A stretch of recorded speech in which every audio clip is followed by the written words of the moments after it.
கிறிஸ்துவுக்குள் மிகவும் பிரியமான தேவ பிள்ளைகளே, ஒரு நல்ல மோட்டிவேஷன் வார்த்தைகளை கவனமாய் கேளுங்கள். கர்த்தர் உங்க வாழ்க்கையில ஒரு பெரிய மாற்றத்தை, முன்னேற்றத்தை இந்த வார்த்தைகள் நிமித்தமாய் கொடுப்பேன் என்று வாக்கு பண்ணுகிறார். நம்பிக்கையோடு விசுவாசத்தோடு கேட்டு ஆசீர்வாதங்களை பெற்றுக்கொள்ளுங்கள். தாவீதின் வெற்றியின் ரகசியம் என்கிற தலைப்பில் ஒரு 7 காரியங்களை நான் உங்களோடு கூட பகிர்ந்து கொள்ள ஆசைப்படுகிறேன்.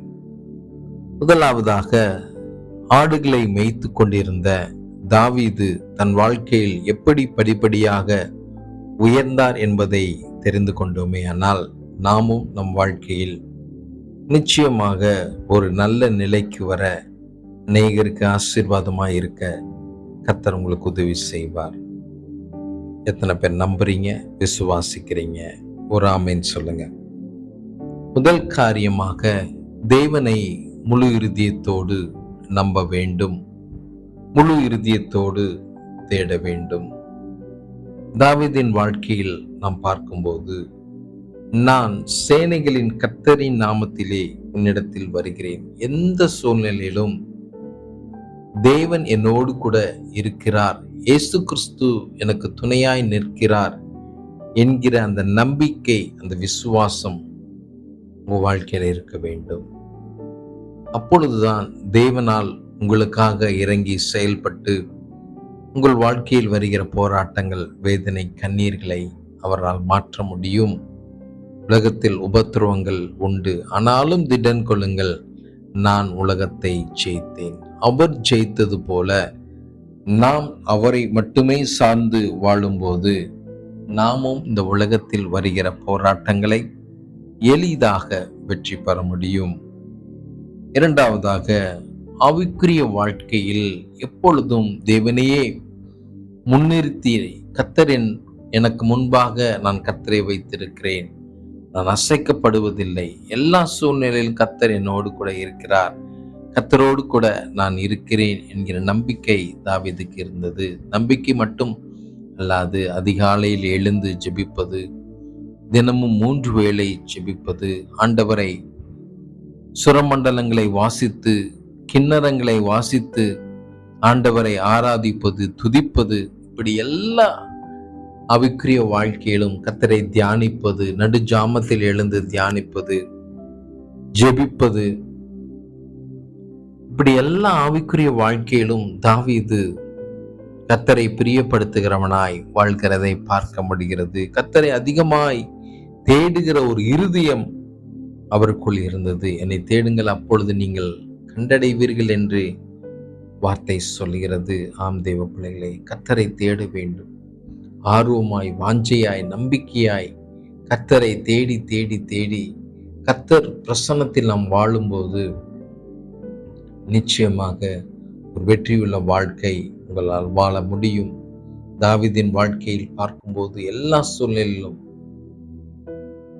கர்த்தர் என் மேய்ப்பராயிருக்கிறார், நான் தாழ்ச்சி அடையேன், அவர் என்னை புல்லுள்ள இடங்களில் மேய்த்து அமர்ந்த தண்ணீர்கள் அண்டையில் நடத்தி, நான் மரண இருளில் பள்ளத்தாக்கிலே நடந்தாலும் பொல்லாப்புக்கு பயப்படேன், இதோ தேவரீர் நீர் என்னோடு கூட இருக்கிறீர், உமது கோலும் உமது தடியும் என்னை தேற்றும்.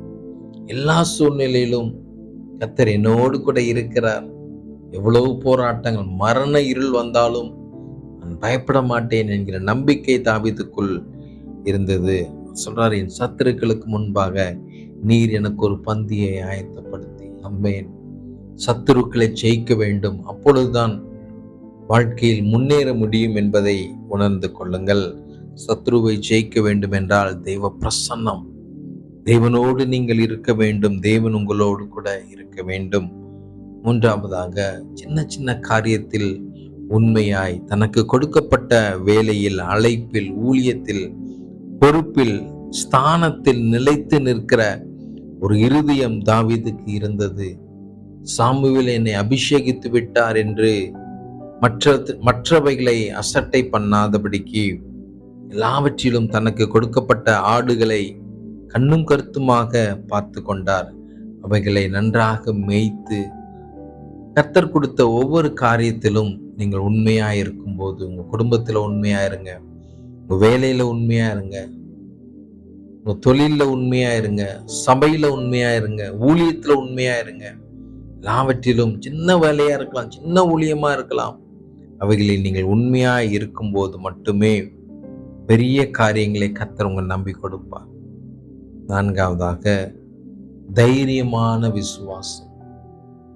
எது வந்தாலும் என்ன ஒண்ணும் செய்ய முடியாது என்கிற நம்பிக்கை தாவீதுக்குள்ள இருந்தது. கிரியை இல்லாத விசுவாசம் அது வீண் என்று வேதம் சொல்கிறது. ஆம் தெய்வ பிள்ளைகளே, தைரியமான விசுவாசம்னா அது செயலில் தாவீது காண்பிக்கிறதை பார்க்க முடிகிறது. கரடி வரும்போது கரடிக்கு விரோதமாய் போராடுகிறார். சிங்கம் வரும்போது சிங்கத்துக்கு விரோதமாய் போராடுகிறார். கோலியாத் வரும்போது கோலியாத்துக்கு விரோதமாய் அவர் எதிர்கொண்டு தைரியமாய் அந்த டாஸ்கை அவர் மேற்கொள்கிறார். என்னை பலப்படுத்துகிற கிறிஸ்துவினாலே எல்லாவற்றையும் செய்ய எனக்கு பலன் உண்டு என்று வார்த்தையில் மட்டும் இல்லாமல் செயலிலும் இருக்க வேண்டும். என் தேவனாலே நான் ஒரு மதிலை தாண்டுவேன், ஒரு சேனைக்குள் பாய்ந்து செல்வேன், வெண்கல வில்களை வளைக்கத்தக்க புயங்களை கர்த்தர் எனக்கு கொடுத்து யுத்தத்திற்கு என்னை பழக்கி வைத்திருக்கிறார். இந்த உலகத்துல வருகிற யுத்தத்தை சமாளிக்கக்கூடியவர்களாய் நீங்கள் மாறுவீர்களானால், யுத்தங்களை எதிர்கொள்ள தைரியம் உள்ளவர்களாய் நீங்கள் மாறுவீர்களானால், போராட்டங்களை வெற்றி பெறுகிற இருதயம் அதை மேற்கொண்டு அதை எளிதாய் என் தேவனாலே நான் அதை மேற்கொள்வேன் என்கிற நம்பிக்கை உங்களுக்குள் இருக்குமே ஆனால், நிச்சயமாக நீங்கள் ஒரு வெற்றியுள்ள வாழ்க்கை உங்களால் வாழ முடியும்.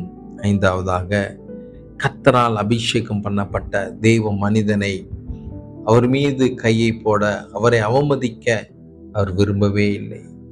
நாம் கூட தெய்வ ஊழியர்களை அல்லது நமக்கு மேல் இருக்கிற அதிகாரிகளை அசட்டை பண்ணாதபடிக்கு, அவமதிக்காதபடிக்கு, பெற்றோரை அவமதிக்காதபடிக்கு, ஊழியர்களை அவமதிக்காதபடிக்கு, விசுவாசிகளை அவமதிக்காதபடிக்கு எச்சரிக்கையா எல்லாருக்கும் யார் யாருக்கு என்னென்ன கணம் கொடுக்க வேண்டுமோ அந்த கணங்களை கொடுத்து நல்ல ஒரு மனிதனாய், நல்ல நற்குணங்கள் பெற்ற மனிதனாய் நீங்கள் வாழும்போது நிச்சயமாக கர்த்தர் உங்களை ஆசீர்வதிப்பார். உயர்ந்த நிலைக்கு கர்த்தர் உங்களை உயர்த்துவார். ஆறாவது, மிக மிக முக்கியமான ஒரு விஷயம், இன்று நல்ல உயர்ந்த நிலைக்கு வந்ததுக்கு அப்புறம் நாம் செய்கிற தவறுகள் யாராவது சொன்னா அதை நம்மால் அக்செப்ட் பண்ண முடியறதில்லை. அவர்களுக்கு விரோதமாய் மாறி விடுகிறோம், அவர்களை அழிக்க நினைக்கிறோம். ஆண்டவர் தான் சொல்லுவார், இதற்கு முன்னாடி இருந்த தீர்க்கதரிசிகளையும் அவர்கள் துன்பப்படுத்தினார்கள், அடித்தார்கள், கொலை செய்தார்கள்.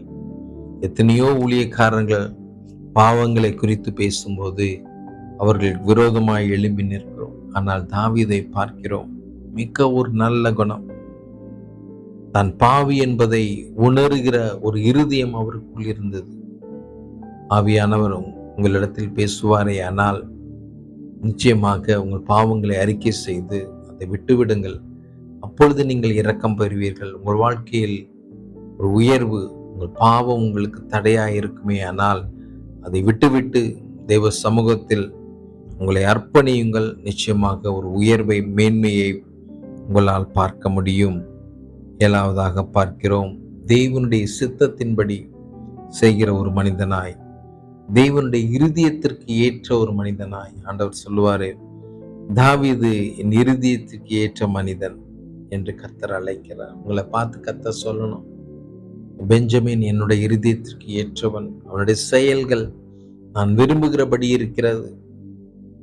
நான் என்ன நினைக்கிறேனோ என் சித்தத்தை அறிந்து உணர்ந்து வேலை செய்யும் போது, கண்டிப்பாக ஊழியம் செய்யும் போது அந்த ஊழியத்துல ஒரு பெரிய மாற்றத்தை, முன்னேற்றத்தை கர்த்தர் கொடுப்பார். ஆம் தேவ பிள்ளைகளே, 7 ரகசியங்கள்.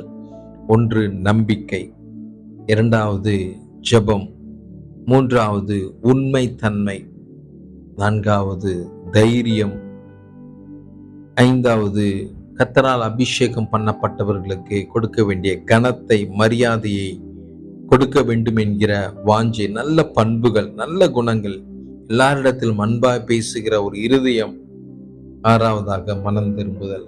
தவறு செய்தும் போது அதை ஒப்புக்கொண்டு தேவனிடத்தில் மீண்டுமாய் மனம் திரும்ப வேண்டும் என்கிற இருதயம் நமக்குள் இருக்க வேண்டும். நீங்க என்ன சொல்றது, நான் என்ன கேட்கிறது என்று இருதயத்தை கடினப்படுத்தாதபடிக்கு, நான் பிடரியை கடினப்படுத்துகிறவன் சகாயமின்றி அவன் அழிந்து போவான் என்று வேதம் சொல்கிறது. ஆம் தேவ பிள்ளைகளே, கர்த்தருடைய வார்த்தை உங்களை நோக்கி வரும்போது குத்தப்படுவீர்களானால், இருதயத்தில் குத்துண்டவர்களாய் நீங்கள் மாறுவீர்களானால், உடனே உங்களை அர்ப்பணியுங்கள். கர்த்தர் அப்ப சொல்லுவார், இவன் என் இருதயத்திற்கு ஏற்றவன். கர்த்தர் அதைதான் விரும்புகிறார். நீங்க வெற்றியுள்ள வாழ்க்கை வாழ நான் ஆண்டவராகிய இயேசுவின் நாமத்தினாலே உங்களை ஆசீர்வதிக்கிறேன். என்னோடு பேச வேண்டும், ஜெபிக்க வேண்டும் என்கிற பாரம் இருக்குமானால் தொடர்பு கொள்ளுங்க. அல்லது என்னை உங்கள் சபையில் பயன்படுத்த வேண்டும் என்கிற வாஞ்சை இருக்குமானால் தொடர்பு கொள்ளுங்க. அநேகருக்கு கர்த்தர் நம் ஊழியத்தை ஆசீர்வாதமாய் வைத்திருக்கிறார். கர்த்தர் தாமே உங்களை ஆசீர்வதித்து நிறைவாய் வழி நடத்துவார். என்னுடைய mobile number 8072959858. Thank you friends. God bless you. Amen.